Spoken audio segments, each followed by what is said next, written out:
Thank you so much for joining me. I'm Cynthia. This is the third and final part of my Life After Death series.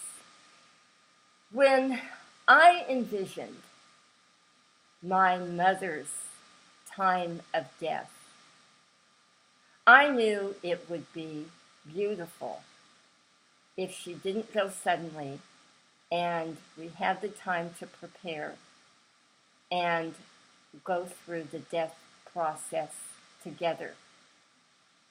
I knew all there was to know.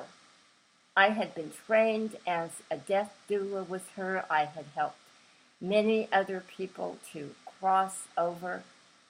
I knew what the 5 stages of grief were: denial, anger, bargaining, depression, and acceptance. I had seen them play out many times with the clients and their families that we were helping. There wasn't anything that I wasn't prepared to face. Or so I thought, until the day came when my mother asked me to get her wheelchair down out of the rafters in the garage. Oblivious to the suffering in her eyes and the weakness that I had been seeing for the past several months. The fact that she needed to lean against things and was tiring very quickly. Oh no, I was caught up in my own denial. I looked at her and I said, "You have got to be kidding." We prayed for an extension of time. You were given a healing. The Guillain-Barré has always been under control. You didn't even need a walker. Mom, you know that if you sat down in that wheelchair, you are never going to come back up out of it again. Mom, don't do it. My mom looked at me and she said, "Shut up. Go get the wheelchair before I fall on my face." So I went. I got the wheelchair. It was nice and clean. It had been wrapped in plastic. I got her situated. And I stopped. And I fumed and I cursed like a drunken sailor on leave in Singapore for the rest of the afternoon. Wasn't mad at my mom. I was mad at God. I was mad at the situation. How dare he give us the promise only to take it away? And then I thought, as the weeks passed and I was helping her in and out of the car and fuming every time I had to put the wheelchair in the trunk, I said, physical therapy. So what did I do? Stage 3, I bargained. If we can get her into physical therapy, we can get her back on her feet. We can fix this problem. And the doctor relented. He allowed us to do this.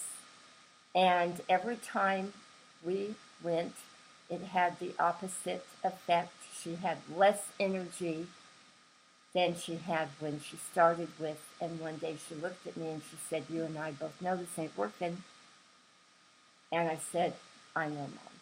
And she said, "Let's enjoy the time that we have together. Let's enjoy our coffee, our cinema, our talks, the sharing of our dreams and our psychic experiences." And we begin to focus the rest of the time that we had on this. When the day came for my best friend to bring the lift in, because my mother could no longer take a bath in the bathroom and had to be transported to be lifted in and out for her personal needs. I knew that we were very close. And I went into very deep depression. And I'm the type of person that has been through a lot. And there is not much of anything that can really get me down. I am someone who plows through it. But this was a biggie because my mom was all I had. I'd never been shown a lot of love in my life. And it was her and I against the world, fighting two very serious disabilities. And I just wasn't ready to let go.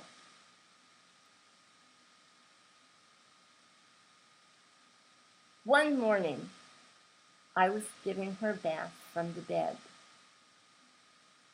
And she was very quiet. We weren't saying much. She was very weak. At this point, she had lost the use of her arms again. She had relapsed back to the point where she was when the Guillain-Barré was just recently diagnosed. So there was very little movement with her body.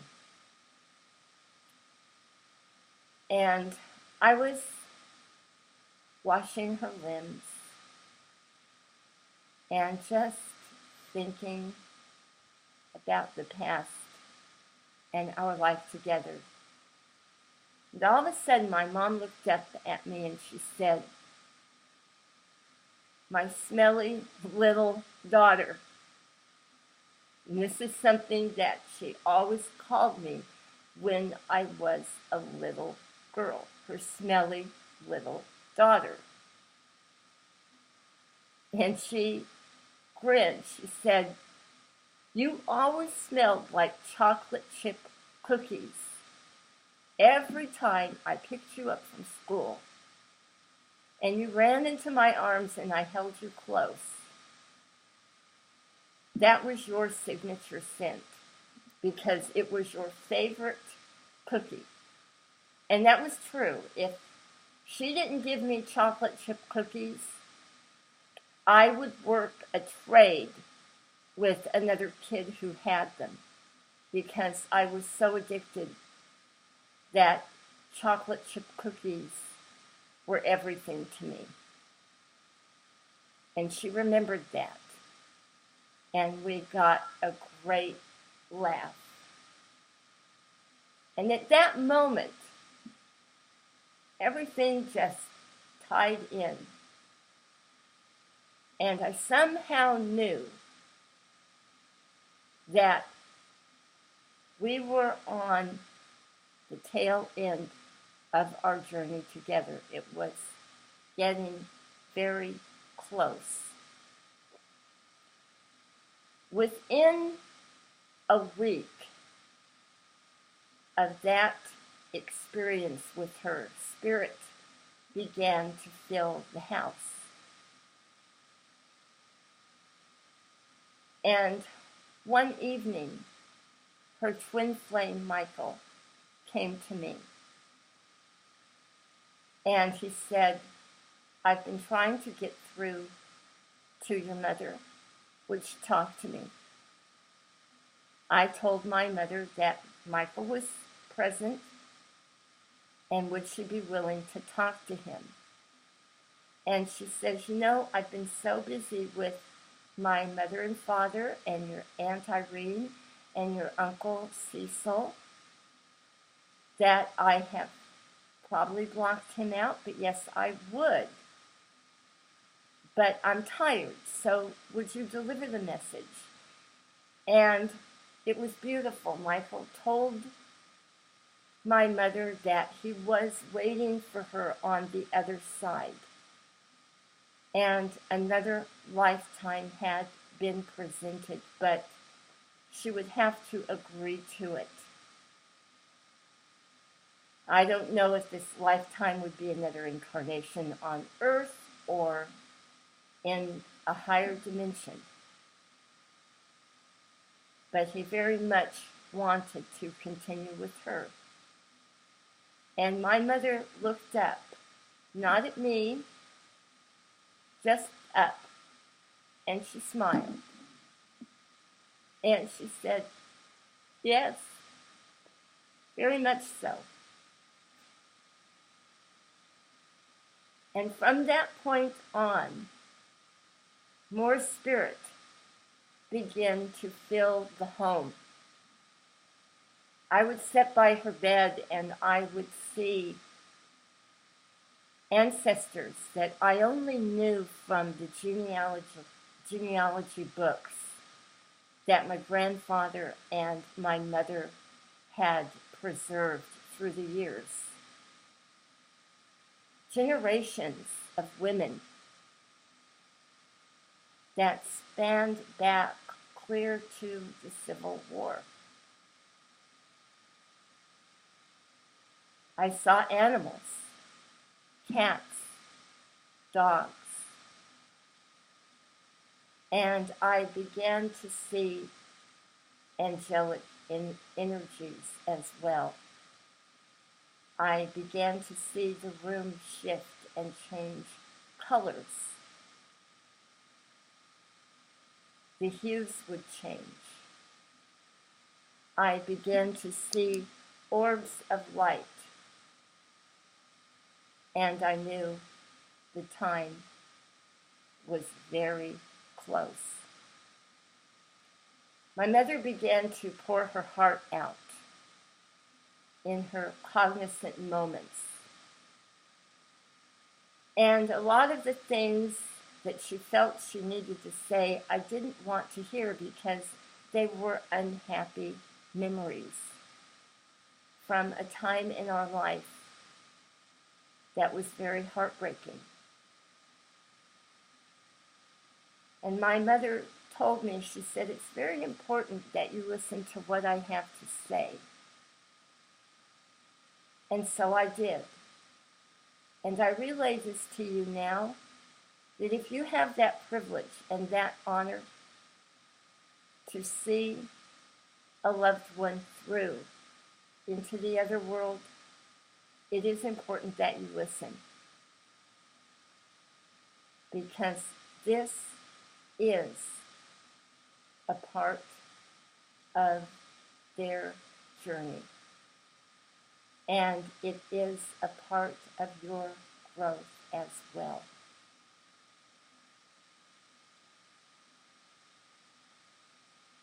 As soon as everything was empty, a wonderful feeling came over me of peace. And my mother entered into a very deep sleep and would come in and out of this sleep over the next several days. She stopped eating altogether and stopped drinking. At that point, I knew that her organs were beginning to close down.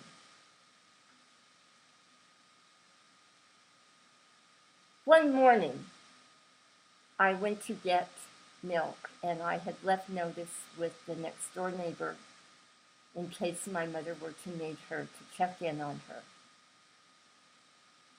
And made it a very quick trip. Came home, put the milk in the fridge, ran back to the bedroom, thinking I would find her asleep. Instead, my mom was all propped up, awake, and she had been semi-comatose for the past week. And I said, Mom? And she said, how long have you been here? And I said, I just walked in the door. And she said, really? She said, 10 minutes ago, you were standing in the doorway of this bedroom. You had your purse and your car keys in your hands. You held up the car keys and you said, well, Mom, are you ready to go yet? And I looked at her and I said, that was not me. And my mom said, I know, it was a death angel.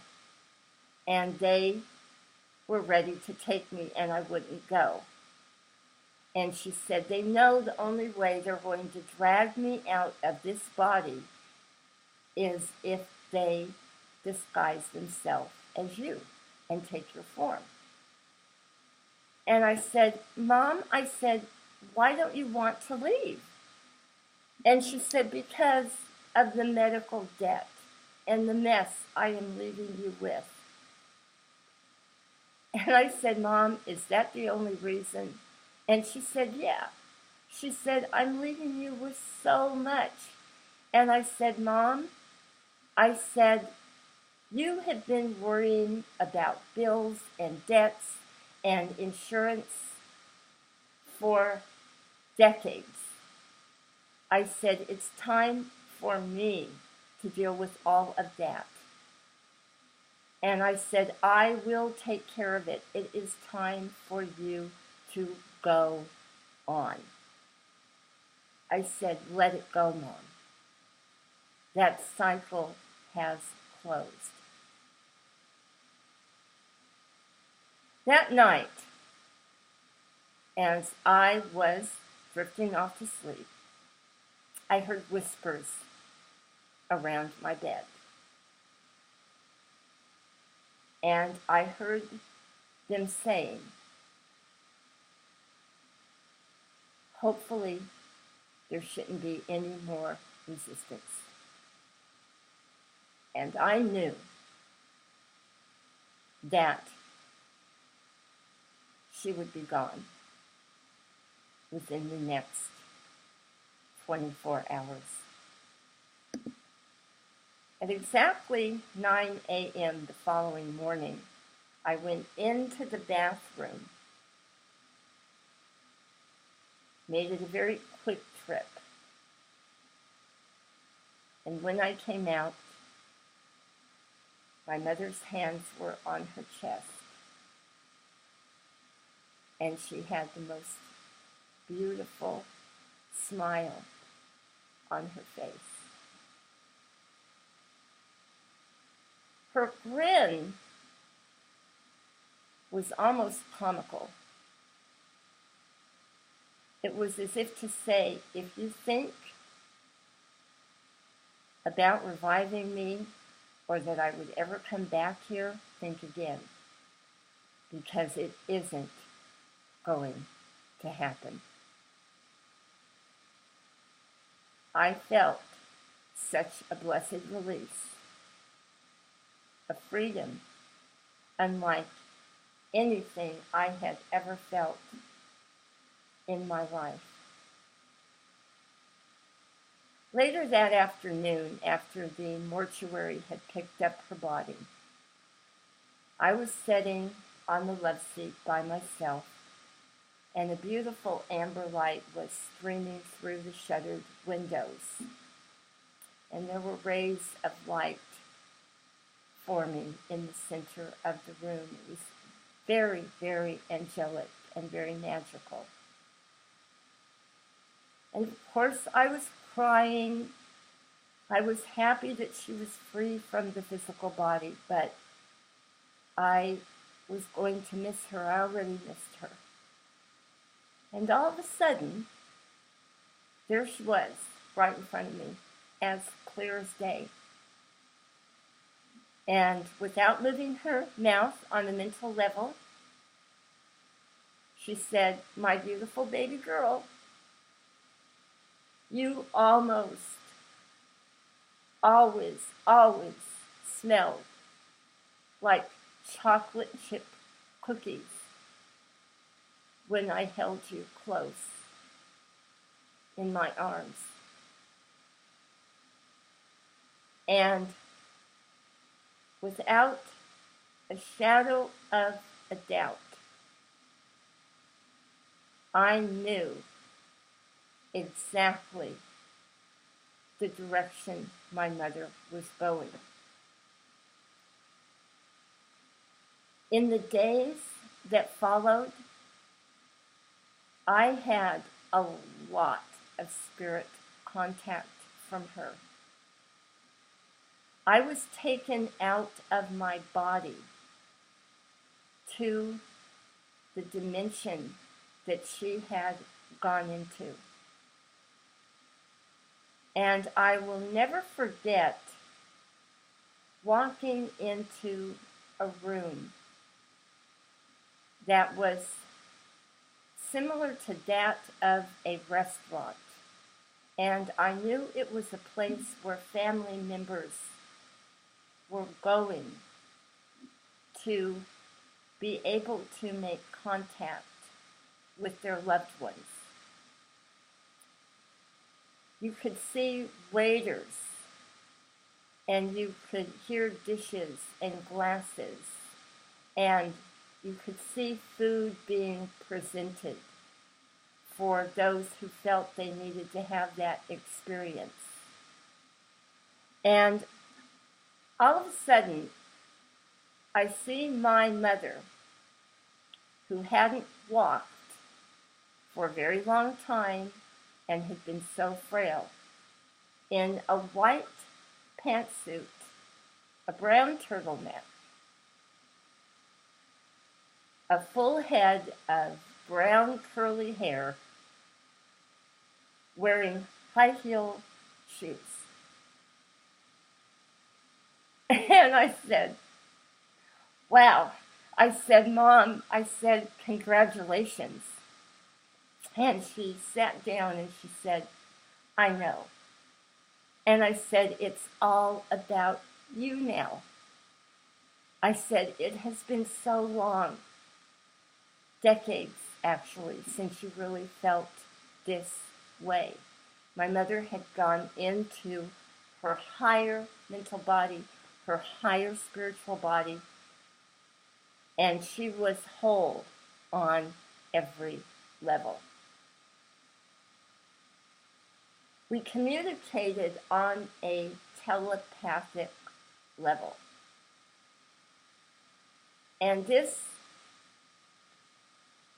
visiting into her realm took place for the first 6 months after she had passed on.